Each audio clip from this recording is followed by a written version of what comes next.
अस्सलाम वालेकुम बच्चों, कैसे उम्मीद आप लोग ठीक होंगे। आज जो हम थ्योरी डिस्कस करने लगे हैं वो है मिल्टन फ्रीडमैन का नज़रिया मुस्तकिल आमदनी यानी परमानेंट इनकम हाइपोथेसिस।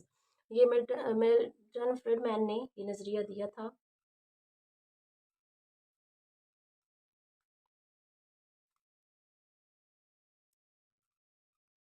मैंने 1957 में ये थ्योरी पेश की थी और अपनी एक बुक थी उसकी थ्योरी ऑफ कंजम्पशन फंक्शन में, ठीक है, उस बुक का नाम है। उसमें वो कहता है कि जो प्राइमरी डिटर्मिनेंट है कंजम्पशन स्पेंडिंग का वो है परमानेंट इनकम। यानी कि उसने कहा था जो मेन डिटर्मिनेंट है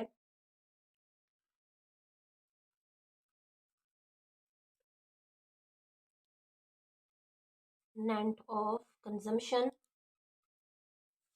स्पेंडिंग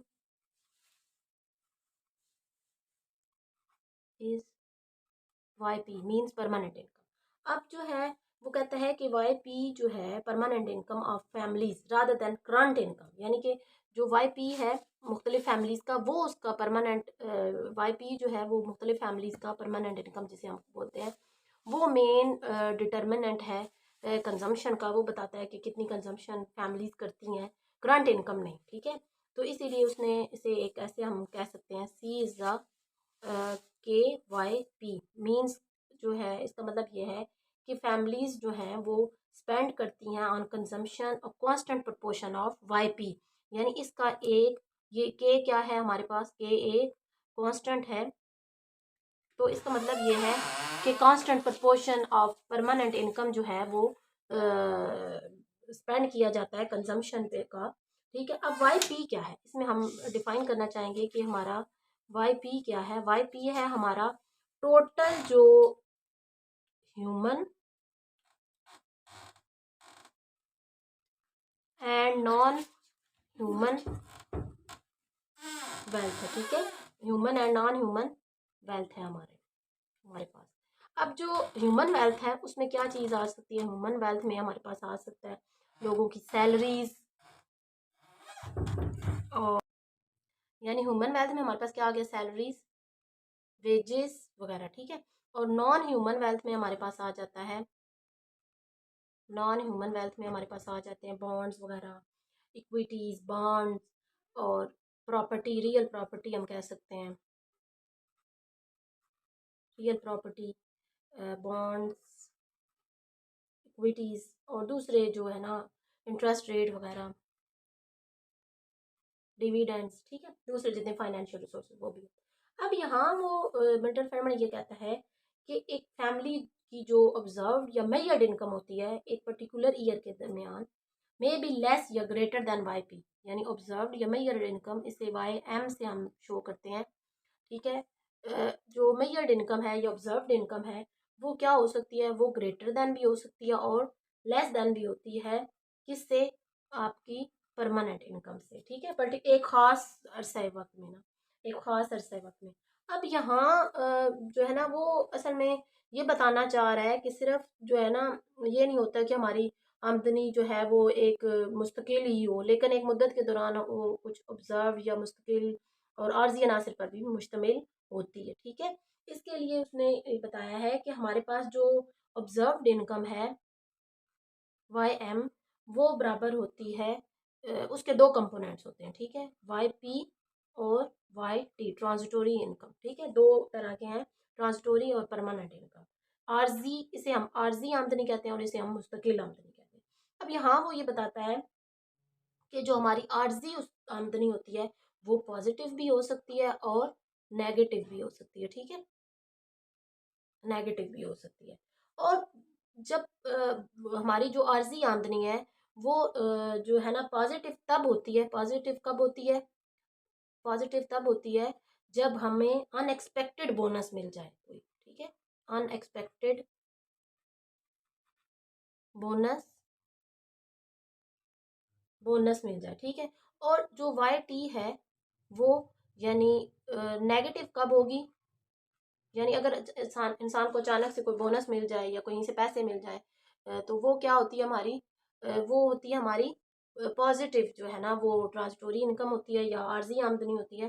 और जो नेगेटिव मनफी जो है ना वो तब होती है जब लॉस ऑफ इनकम हो, ठीक है, कोई इलनेस की वजह से हो सकता है, ठीक है, shut down factory, loss of income, loss of income क्यों, क्योंकि आपकी फैक्ट्री को आग लग गई है या शट डाउन हो गया है तो उसकी वजह से। अब जो है सिमिलरली हमारी जो ये है, अब हम ये इसमें कहते हैं कि जो पॉजिटिव हमारी जो है ये आर्जी आमदनी, वो जब पॉजिटिव होगी तो वो जो मेजर्ड इनकम होगी, ऑब्जर्व्ड इनकम होगी, वो परमानेंट इनकम से ज़्यादा होगी। और जब ये नेगेटिव होगी वाई टी, तो हमारी जो वाई एम है वो मुस्तकिल आमदनी, मेजर्ड इनकम, वो मुस्तकिल आमदनी मतलब से कम होगी। और अनएक्सपेक्टेड जो हमारा एडिशन है या लॉस है वाई में, उसे हम ऑब्जर्व ज़्यादातर शॉर्ट रन में करते हैं, ठीक है, लॉन्ग रन में तो हम कहते हैं ये कैंसल आउट हो जाता है, ये है ही नहीं, ठीक है। इसी तरह जैसे हमारी ऑब्जर्व्ड इनकम है, मेजर्ड इनकम है, इसी तरह हमारे कंजम्पशन भी जो है वो मेजर्ड और ऑब्जर्व्ड हो सकता है, सी एम, वो भी हमारा क्या है, मेजर्ड और ऑब्जर्व, ठीक है। और उसके भी दो कंपोनेंट हैं, कौन कौन से, C T plus C P. अब यहाँ हम बताएंगे कि सी पी हमारा जो परमानेंट कंजम्पशन है वो क्या है, जो एवरी लेवल ऑफ कंजम्पशन है ना हमारे पास, जो एक हाउस होल्ड जो है वो एक ख़ास पीरियड के अंदर जो है ना वो या एक खास सालों में वो खर्च करता है, ठीक है, ऑन द बेसिस ऑफ उसकी परमानेंट इनकम, उससे हम कहते हैं हमारी जो यानी कि परमानेंट हम कह सकते हैं जो इनकम है या परमानेंट जो खर्च है वो क्या है कि उससे हम ये कह सकते हैं कि एक ख़ास अरसे वक्त में जो वो खर्च करते हैं अपनी परमानेंट इनकम में से, उसे हम परमानेंट कंजम्पशन कहते हैं, ठीक है। उसके भी दो अज्जा हैं, इसके भी सॉरी सी पी है और एक हमारे पास सी टी है। तो ये क्या है, इसे हम लिख सकते हैं कि average level of income, average level of consumption, sorry, level of consumption, जो कि हम जो कि एक house hold,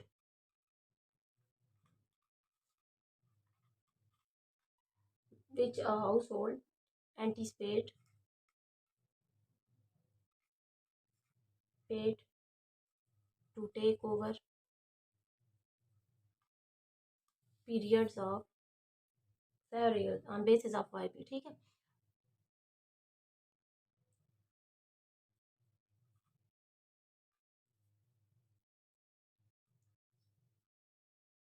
on basis of YP, ठीक है। अब सी टी भी हो एक है, जैसे हमने कहा कि सी पी और सी टी, तो सी टी क्या है हमारा, अनएक्सपेक्टेड नीड्स, ठीक है, अनएक्सपेक्टेड नीड्स, जैसे कि एक्सपेंडिचर ऑन इलनेस, इलनेस पे हमें खर्च करना पड़ता है, तो ये आर्जी सर्फी खर्च है। फिर जो है वो आर्जी जो सर्फी खर्च है वो पॉजिटिव भी हो सकता है और नेगेटिव भी होता है। पॉजिटिव कब होगा, जब हम एक जो परचेज करेंगे कोई चीज़ due to attractive sale price,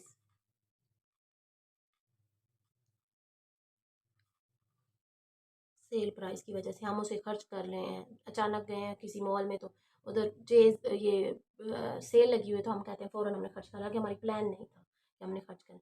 और सी टी नेगेटिव कब होगा, नेगेटिव तब होगा जब हम डेफर्ड कर देंगे, वो चीज़ हम खरीदने गए हैं और वो हमें नहीं मिली,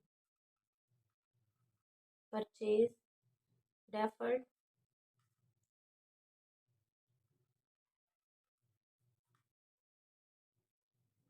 owing to unavailability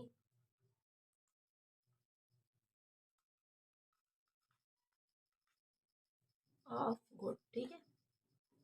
अब हमारा जो सी पी है हम कहते हैं कि वो क्या है, वो फंक्शन है वाई पी का, परमानेंट इनकम का, या हम इसे भी ऐसे भी कह रहे हैं कि जो सी पी है वो एक ये के कांस्टेंट है और वाई पी हम लगाते हैं फंक्शन, ठीक है। ये एक रिलेशनशिप है और ये जो रिलेशनशिप है वो हमारा प्रोपोर्शनल रिलेशनशिप है। ये वाला जो रिलेशनशिप है इसे हम कह सकते हैं कि ये क्या है, प्रोपोर्शनल रिलेशन है। प्रोपोर्शनल होगा तो सो हम कह सकते हैं कि M P C is equal to A P C, और ए पी सी इसमें कांस्टेंट भी होता है, ठीक है। A P C is constant और प्रोपोर्शनल है ये रिलेशनशिप। अब क्या है कि जो के है वो भी किस, यानी ये जो हम कह रहे हैं कि एक कांस्टेंट प्रोपोर्शन या एक खास हिस्सा हम परमानेंट इनकम का कंजम्पशन पे लगाते हैं, तो ये के क्या है, के भी तो किसी चीज़ पे डिपेंड कर रहा होगा ना। के जो है वो डिपेंड करता है, यानी हम के की कह सकते हैं कि वो फंक्शन है किस किस चीज़ का, रेट ऑफ इंटरेस्ट का, डब्ल्यू वेल्थ है ह्यूमन और नॉन ह्यूमन रिसोर्सेज से, और कंज्यूमर का टेस्ट, ठीक है। और इन सब, अब हम ये भी इसमें कहेंगे कि जो मिल्टन फ्रीडमैन है वो ये बताता है कि जो ए पी सी है तमाम फैमिलीज का वो बराबर है, यानी चाहे वो रिच हो या पुअर, उनका ए पी सी कॉन्स्टेंट है, बराबर है, ठीक है। इसकी ये भी एक यानी थ्योरी का एक हिस्सा है। और यहाँ वो ये भी एक बात बताता है कि जो सी टी है यानी जो आपकी आर्जी खर्च है वो अनकोरिलेटेड है, ठीक है, उसका कोई ताल्लुक नहीं है।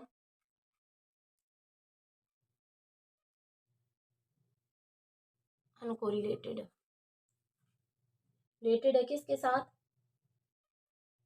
कोरिलेटेड है बाय टी के साथ। आर्जी सर्फी खर्च का कोई ताल्लुक नहीं है आर्जी आमदनी से, ठीक है। और ये भी हम कह सकते हैं कि जो है ना आपकी इनकम, चाहे मतलब वो इनकम वो खर्च को बढ़ाते ही नहीं है, चाहे इसका मतलब ये है कि आप वो खर्च को ही नहीं बढ़ाता अगर आर्जी तौर पे उसे कोई पैसे मिले, ठीक है। ये बाद में इसकी क्रिटिसिज्म बन जाएगी, उसमें हम कहेंगे कि नहीं ऐसा नहीं होता। अब यहाँ जो है मिल्टन फ्रीडमैन इसको, इस नज़रिए को बयान करने के लिए वो एक ग्राफिकल, यानी हम इसकी रिप्रेजेंटेशन कह सकते हैं, इसमें वो ऐसे बताता है कि देखें अगर हमारा ये ज़ीरो, अगर दो हमने दो पीरियड्स लिए हैं, फर्स्ट पीरियड ये है, इसमें हमने क्या कहा कि कंजम्पशन जब वो काम कर रहा था, कंजम्पशन मैन वर्किंग, और सेकंड पीरियड हमारा कौन सा है, consumption after retirement, after retirement,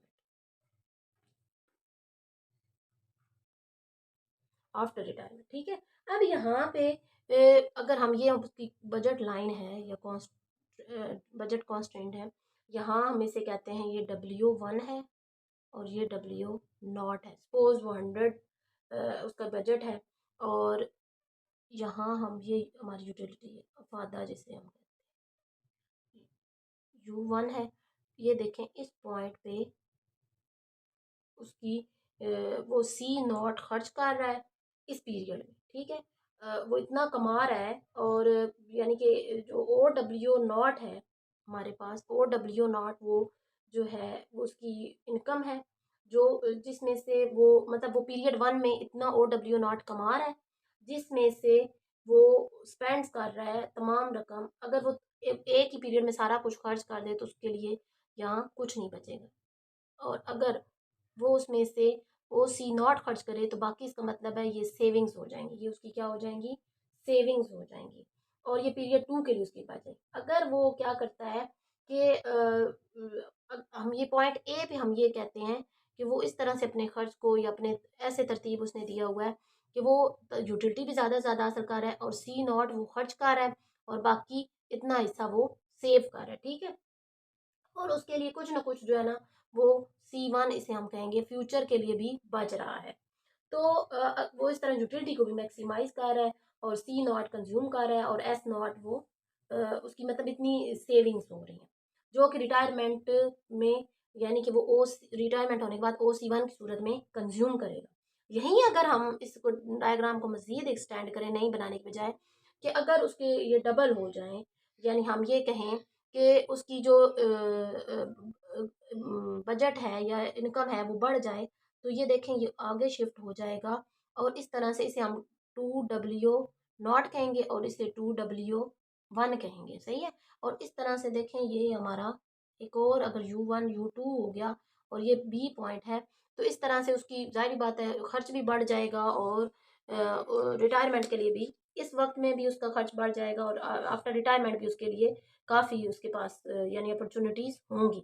तो अब यहाँ वो ये बताना चाहता है कि अगर हम ख़त ये इसे हम एक उसने 45 डिग्री की जो बना के ये इस तरह शो किया है, ये आर है हमारे पास और ये 45 डिग्री की हमारे पास लाइन है, सही है। तो इस तरह अब क्या है कि वो उसके लिए उसके पास अपॉर्चुनिटीज ज़्यादा है। अगर हम नीचे लाइन ड्रॉ करके लाएं तो ये देखें उसके पास इतना ज़्यादा टू सी नॉट खर्च करने के लिए, जिसमें से वो कुछ हिस्सा सेव करेगा और कुछ जो है वो रिटायरमेंट के लिए रख देगा, यानी 2C1 की सूरत में। अब जो ये तब्दीली हुई है आमदनी में, तब्दीली के पेश नज़र हम ये कह सकते हैं कि जब आमदनी तब्दील हुई है तो उसके अकॉर्डिंगली हमारा जो सरफी खर्च है उसमें तब्दीली हुई। उसकी वजाहत एक और डायग्राम से उसने की है। देखें कि ये हमारा क्या है, 45 डिग्री लाइन है हमारी और ये इसके साथ लॉन्ग रन कंजम्पशन कर्व है। CP इसको हमने नाम दिया है और ये थोड़ा सा ये हमारा क्या है, शॉर्ट रन का या मेजर्ड इन कंजम्पशन, ठीक है। ये क्या हमारा मेजर्ड जो है ना वो कंजम्पशन है हमारे पास। तो ये देखें आप कि यहाँ पे इस लाइन पे तो C और Y आपस में बराबर है।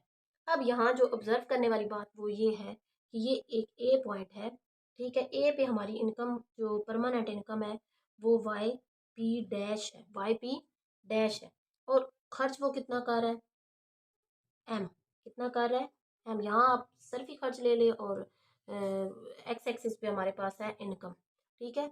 तो इतना एम वो खर्च कर रहा है। तो अब अगर अ, हम देखें कि उसकी इनकम बढ़ गई है, उसकी इनकम बढ़ी है, तो उससे क्या होगा, सपोज मैं ये पॉइंट ले लेती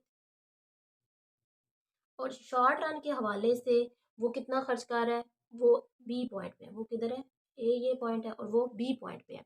इनकम बढ़ी है तो इसका मतलब है थोड़ा सा ही उसका इनकम जब बढ़ी है तो उसका बड़ा तो है, यानी कि कंजम्पशन YP डैश से YM पे वो जब गया है, YM इसे क्या लेते हैं, YM इतनी इनकम बढ़ी है तो उसका जो कंजम्पशन बढ़ा है वो OM से ON हो गया, OM से ON हो गया है।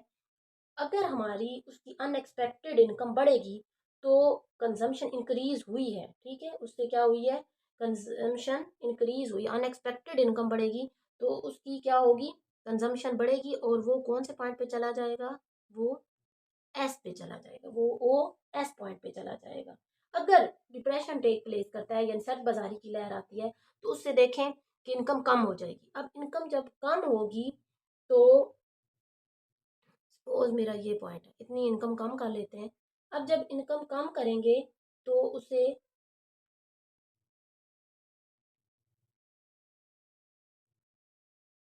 ये देखें अब ये इतनी जो है ना उसने पहले इतनी बढ़ाई है, ये कंजम्पशन इस पॉइंट पे था, इनकम बढ़ी है तो इतनी उसने ON की है और उसके बाद क्या किया है, OS अनएक्सपेक्टेड तौर पे उसकी इनकम जो है ना वो बढ़ी है तो इसलिए उसने कंजम्पशन ज़्यादा बढ़ा दी है। और अगर डिप्रेशन टेक प्लेस होता है तो इनकम डिक्रीज हो जाएगी। तो इस तरह वो कितना कंज्यूम करेगा,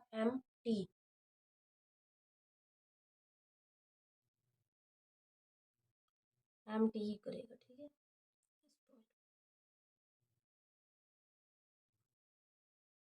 ये शॉर्ट रन वाला जो है ना इस लाइन के ऊपर है, इसका बेसिक कितनी कंजम्पशन काम की है, टी। इतनी कंजम्पशन यानी इनकम डिक्रीज होने से उसने इतनी MT कंजम्पशन सर्फ जो है वो कम कर दिया। तो इसका मतलब ये है कि हम ये कहते हैं कि सर्फ की मकदार के तयन में इंसानी और गैर इंसानी ज़राए दोनों ही नहायत अहम रोल प्ले करते हैं और आमदनी और सर्फ दोनों का सारफ की दौलत से करीबी ताल्लुक है। लिहाजा हम कह सकते हैं कि सरमाया और दौलत वो अनासिर हैं जो कि सर्फ को ज़्यादा मुतासर करते हैं। सारिफ की उजरती आमदनी इस सिलसिले में कोई अहम किरदार अदा नहीं करती। अब यहाँ जो मैं डायग्राम में बताना चाह रही थी आपको इसमें ये है कि जब इनकम कम हुई है, सॉरी इनकम बढ़ी है, यहाँ इसे हम वाई वाई एम कह लेंगे, ठीक है। जब इनकम बढ़ी है तो उससे सारफ की तवक्कात बढ़ी है, ठीक है। तो यानी ओ एम से ओ एन पे खर्च चला गया। और अगर सारफ की तवक्कात में तब्दीली आ जाएगी तो आमदनी में इजाफा जारी रहने की तवक्को की वजह से वो मुस्तकिल आमदनी बढ़ जाएगी और सरफी खर्च भी बढ़कर ओ एस पे चला गया था, ठीक है। और अगर सर्द बाजारी आएगी तो उससे क्या हुआ, आमदनी कम होने पर सरफी खर्च में कमी एम टी के बराबर आई है। एम ये बहुत थोड़ा, एम टी के बराबर होगी, सही है। अब इसके कुछ मफरूजात हैं, इस थ्योरी इसके जो है ना कुछ मफरूजात भी हैं, वो सिंपल से हैं। इसकी अजम्पशंस जो हैं,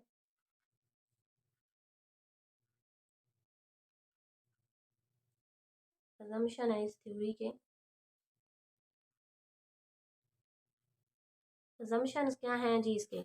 सबसे पहला ये हम कहते हैं कि जो नो कोरिलेशन है, कोई कोरिलेशन नहीं है किस किस के दरमियान, वाई पी और वाई टी के दरमियान, ठीक है। दूसरा इसका है फिर कि कोई कोरिलेशन नहीं है किस किस के दरमियान जी, C T and C P, ये एज इट इज। तीसरा है इसका assumption कि कोई कोरिलेशन नहीं है किस किस के दरमियान, हमारे पास है C T and Y T. पहला है कि वाई पी परमानेंट इनकम और जो ट्रांसटोरी इनकम है उनके दरमियान कोई कोरिलेशन नहीं है। फिर है सी टी आर्जी सर्फी खर्च और मुस्तकिल सर्फी खर्च में कोई कोरिलेशन नहीं है। फिर है कि जो हमारा आर्जी सर्फी खर्च है और आर्जी आमदनी उसमें कोई रिलेशन नहीं है या कोरिलेशन नहीं है, ठीक है। ड्यूरिंग शॉर्ट रन हम कहते हैं इसके अंदर कि हमारा जो एम पी सी है वो बराबर है ए पी सी के, प्रोपोर्शनल है। अब अगर हम इसकी ये देखें कि जो कुछ खामियां हैं, शॉर्ट कमिंग्स हैं इसकी,